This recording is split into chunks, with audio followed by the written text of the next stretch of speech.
บาทยามกดอาตมาเป็นพระอาตมาเป็นผู้ทรงศีลบาทไปแล้วยามไปแล้วกดอันสุดท้ายไปกดไปไหนอาตมาไปด้วยสูงสุดคืออนัตตานี่เอง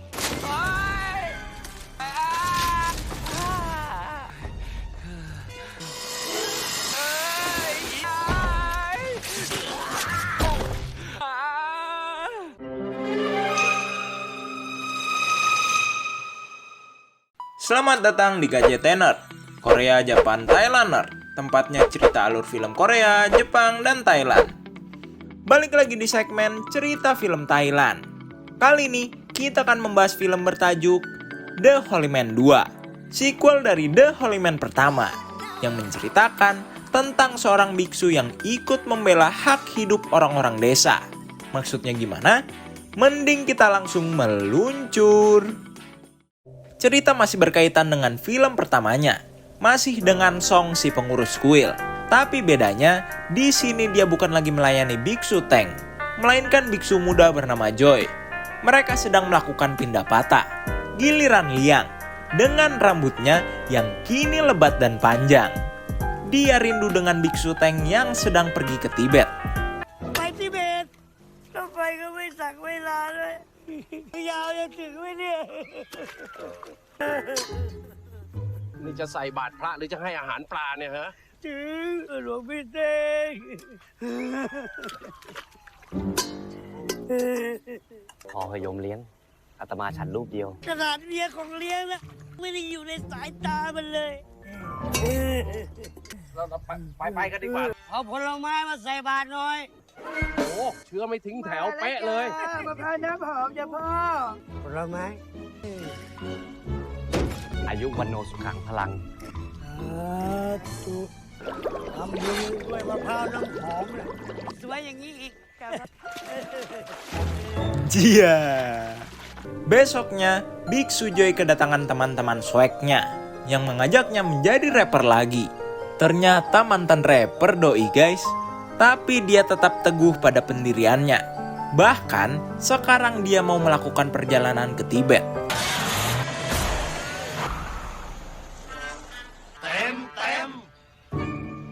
จนเป็นพระตาถ้าดำปื๋อเชียว Dia pun pergi berpamitan pada ibunya yang mantan penyanyi itu. อันนี้ไม่รู้เลยว่าสมัยก่อนนะรุ่นเก่าๆเอลวิสเพรสลีย์เมืองไทยนะเขาจะร้องแบบใช้เสียงจากเสียงต่ำเป็นโซปราโนแม่จะร้องให้ดูไหมราชิโด เฮ้ยโยมแม่บอกโยมแม่แล้วร้องเพลงอย่าไปขึ้นเสียงสูงอย่างในวันนี้ที่อาตมามาเนี่ยก็เพราะไม่รู้ว่าเมื่อไหร่จะมีโอกาสได้ปรนนิบัติโยมแม่อีกครั้งหนึ่งอาตมาจะออกธุดงค์ เดี๋ยวแม่จะมีของถวาย Ibunya memberi Biksu Joy sesuatu. Bapaknya yang katanya Elvisnya Thailand itu dulu meninggalkan dirinya bersama ibunya. Yang tersisa cuma foto ini yang bahkan bagian kepala ayahnya terobek. Lalu Biksu Joy pun lanjut melakukan perjalanannya menuju Tibet. ก็ส่งอาตมาลงตรงนั้นน่ะ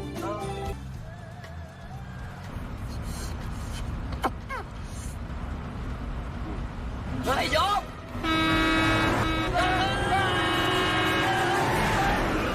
พี่ไปอยู่ทำไมตรงนั้นแล้ว Hampir aja pindah alam lu. Song hanya bisa mengantarkan Biksu Joy sampai sejauh ini saja. Karena pastinya mobilnya tidak bisa melewati sungai ini. เดี๋ยวมันก็มีทางออกดีๆเองนะโยม แสดงพี่อยู่ได้ แต่ว่าโยมส่ง เฮ้ยนี่ก็กลับด้วยกันแล้ว Langsung kabur baik nih orang. Biksu Joy pun langsung memikirkan cara bagaimana dia menyeberangi sungai ini. Mulai dari diving, para layang, bahkan anjay, gurunya Goku kali ah. Pada akhirnya dia menyeberang, berjalan dengan santuinya.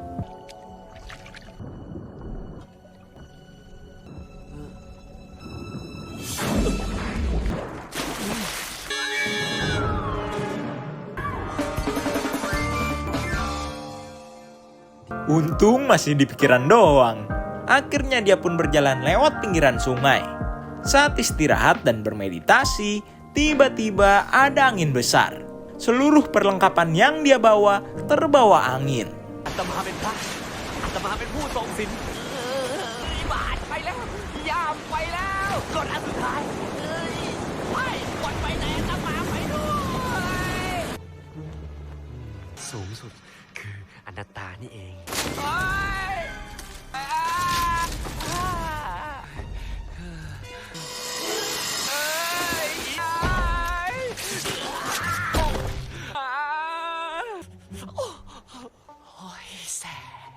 Aduh, sial banget ini biksu muda.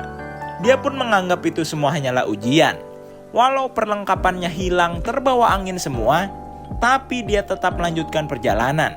Dan bertemulah dia dengan rombongan nikahan seorang bule yang mau dikawinkan dengan wanita desa di dekat sana. Biksu Joy pun jadi mampir ke kuil desa itu, yang siapa tahu bisa mendapatkan bantuan. หาอะไรเหรอ Apa dah? นมัสการท่านสมภาร ไม่ใช่สมภาร พระจ้ะ จะมาหาสมภารใช่ไหม โอ้ย เจ็บไหมท่าน ชนประจำ ถ้าวันไหนไม่ได้ชนน่ะ นอนไม่หลับ Buset, ini orang tinggi bener. Melihat mobil yang sedang diperbaiki, Biksu Joy pun berpikir mungkin nantinya dia bisa menumpang. Kelihatan biksu kepala kuil sudah sakit-sakitan. Dan tiba-tiba ไปยังไงมายังไงล่ะได้ถึงดงมาถึงนี่นะเสาะแสวงหารถพระธรรมส่วนมาก พระหนุ่มๆอย่างเงี้ยเท้าตัวเองอย่างเงี้ย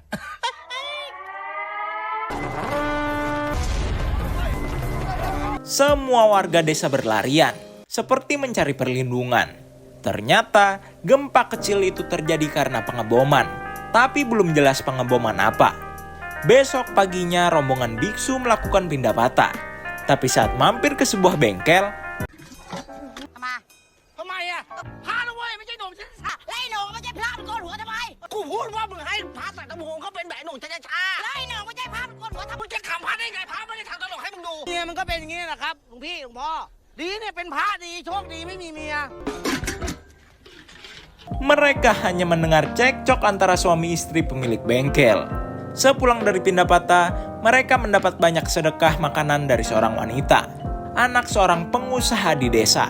Tapi ternyata usaha yang dilakukan ayahnya itulah yang membuat warga desa was-was. Akibat usaha tambang bebatuannya yang sering menggunakan bom, atap rumah warga jadi bolong-bolong. Dulu, si kepala kuil adalah pencetus dari metode ceramah dengan bernyanyi. Tapi karena debu yang mengepul di desa akibat tambang itu, dia pun sakit, tidak bisa berceramah dengan bernyanyi lagi. Tapi anehnya, tidak ada satupun warga desa yang berani memprotes pertambangan ini. ให้ยาชาติเอารังมดแดงให้มดแดงทำสะบัดนะลงกลิ้ง ไม่ไหวเสียงแย่แล้วช่วงนี้ลองดูสิท่านพระใหม่ซะหน่อย พญามดแดง โอ้ย มดแดงยังไม่มา พญาชัดทันนะทันไม่กลั่นมดแดง ไอ้ตรงไอ้นี่ของฉันนะไม่ต้องเรื่องจิ๋วลองสักบทสินะ พยาจะทันนะไม่แกล้ง เสียงเหมือนมะขาวเดือด Entah mengapa, Biksu Joy malah betah di sana tidak melakukan perjalanannya ke Tibet lagi. Dia mulai belajar metode ceramah dengan bernyanyi itu. Yang kini, metode ceramah itu diturunkan pada biksu lainnya di kuil itu.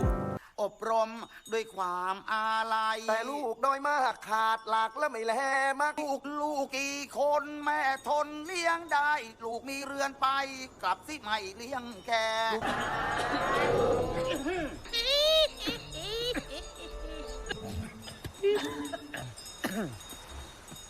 ท่านโจอี้ Dan sekarang giliran Biksu Joy mencobanya. ฟังนโยม มันเป็นอาการไม่ใช่อันธพาลไม่ได้สันดานไม่ได้รำคาญไม่ได้ลุกลามไม่ได้พบพาธรรมะมันอยู่ที่ใดหน้าตาอย่างไรพ่อแม่เป็นใครฝรั่งแขกจีนไทยเวลาผิวขาวผิวดำผมยาวผมสั้นประเทศขอให้ยกมือขึ้น Anjay, malah nge-rap dia. Lagi-lagi pertambangan melakukan pemboman.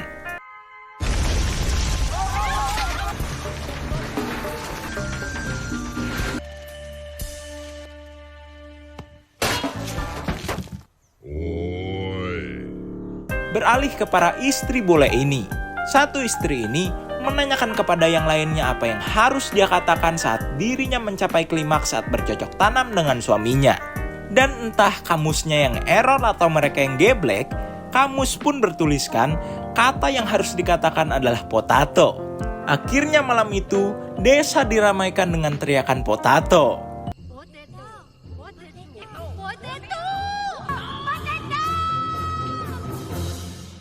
Besoknya, wanita ini menyatakan permintaan maafnya kepada biksu karena ulah usaha ayahnya.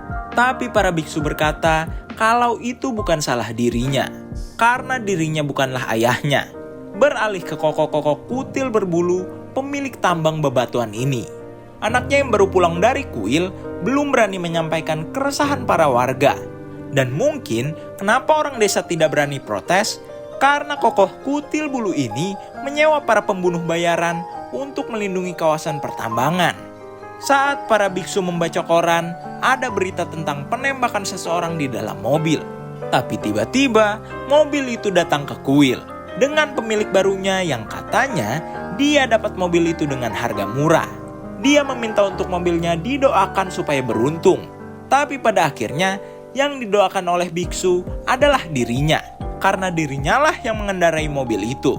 Alhasil saat dia pergi pulang, para arwah korban penembakan masih bersemayam di sana. Hihihi. Beralih ke biksu Joy yang berkeliling desa.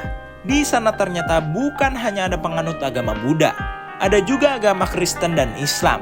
Biksu Joy pun punya pandangan yang sangat bijak, kalau setiap agama pasti mengajarkan kebaikan. Tiba-tiba pengeboman tambang dilakukan lagi. Biksu Joy diarahkan berlindung ke masjid oleh imam masjid desa itu. Tapi sayangnya saat gempanya mereda, seorang kakek di sana menjadi korban. Biksu Joy tidak tahan lagi. Dia akan melabrak kokoh-kokoh kutil bulu. Tapi tiba-tiba kepala kuil mencegahnya karena takut kejadian yang sama terulang lagi pada muridnya. Maka yang mereka bisa lakukan adalah beradaptasi dengan semua ini. Para tokoh agama di sana mulai mengajarkan beberapa hal pada warga. Mulai dari pemfilteran air bersih, penanaman tumbuhan supaya desa yang gersang ini lebih asri, juga pemasangan kawat besi di langit-langit bangunan supaya tidak ada korban puing-puing batu lagi. Tapi mungkin karena mendengar desas-desus kalau Biksu Joy ingin melabraknya, kokoh kutil bulu ini pun menyewa pembunuh bayaran yang lebih handal. Misi pembungkaman Biksu Joy pun dimulai.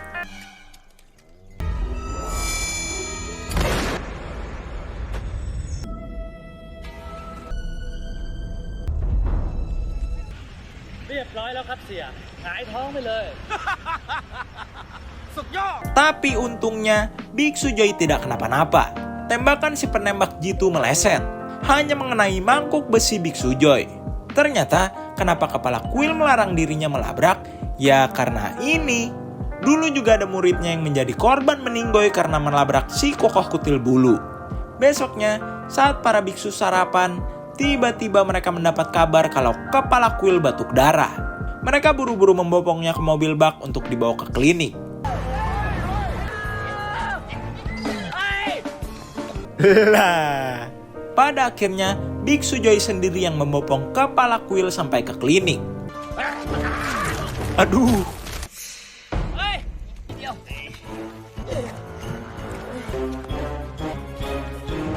Anehnya mereka datang di waktu yang bersamaan. Ya namanya juga film komedi. Dia langsung dibawa ke ruang penanganan. Kebetulan orang yang berada di kasur sebelah baru saja meninggoy. ไปห้องเก็บศพไปทานเลยค่ะ นี่ตั้งแต่เกิดมามันก็เพิ่งตายนี่แหละ หลวงตาต้องใช้เครื่องช่วยหายใจ ยกหลวงตาไปไว้เตียงนู้นแล้ว เฮ้ยหมอแต่เมื่อกี้มีคนเพิ่งมีคนตายอ่ะ ไม่เป็นไรหรอกเตียงเนี้ยตายประจ เฮ้ย ำมันเป็นเรื่องธรรมดา Nggak dibanting juga kali bro. หลวงตาครับหน้าตามานะครับหลวงตาครับหลวงตาครับต้องใช้เครื่องช่วยหายใจนะครับ เดี๋ยวผมขอเช็คเครื่องแป๊บนึงนะครับหลวงตาครับมาก่อนนะครับหลวงตาครับหลวงตาปล่อยสายก่อนนะครับ Apa sih ini film? Suster meminta data pribadi kepala kuil. Biksu Joy pun mengambil buku pengenalnya. Dan alangkah kagetnya, ternyata kepala kuil punya sobekan foto yang saat itu Ibu Joy kasih. Lah, berarti dia bapak biksu Joy atuh. Melihat bapak kandungnya yang jadi sakit-sakitan akibat ulah pertambangan batu Kokoh Kutil Bulu, dia pun memantapkan dirinya untuk melabrak, diikuti para warga. Tapi kampretnya, Kokoh ini tidak merasa bersalah, bahkan malah menyuruh wargalah yang harus pergi dari desa. Lah kocak nih orang. Biksu Joy pun berandai jikalau dirinya seorang biksu Shaolin, pasti dia akan melabraknya dengan jurus kungfu. Dia mengancam akan meledakkan bomnya sesegera mungkin jika mereka tidak pergi. Tapi anaknya tiba-tiba ikut membela para warga. Bahkan dirinya berani bergerak duluan mendekati lokasi pengeboman. Pastilah ayahnya si Kutil Bulu ini panik. Karena kesalahpahaman anak buahnya itu, bom pun benar-benar diledakkan.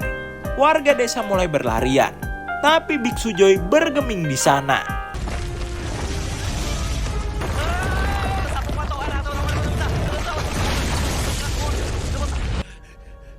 Dia pun sebenarnya bingung kenapa dia bisa selamat.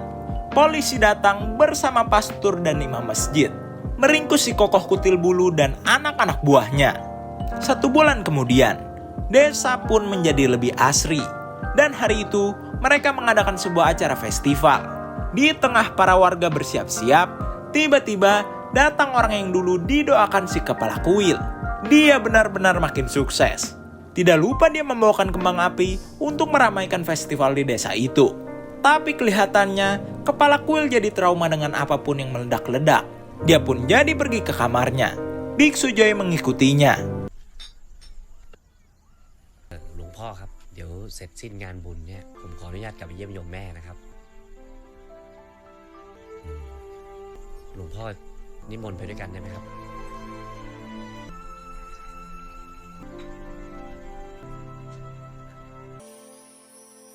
Ternyata dia pun sudah tahu kalau Biksu Joy adalah anaknya. Film pun diakhiri dengan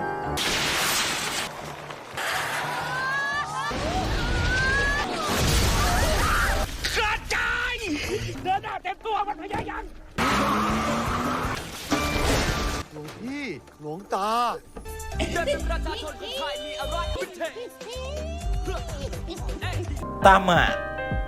Jadi, pesan yang bisa kita ambil dari film ini adalah hampir mirip dengan film pertamanya, yaitu kita harus berani membela kebenaran.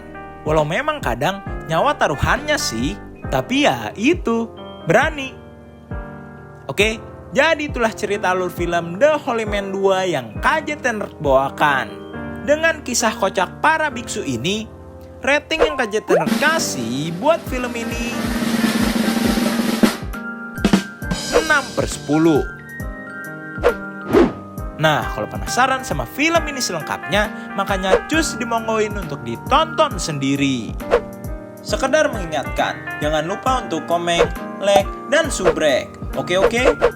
Kalau begitu, KJT Nerd signing out.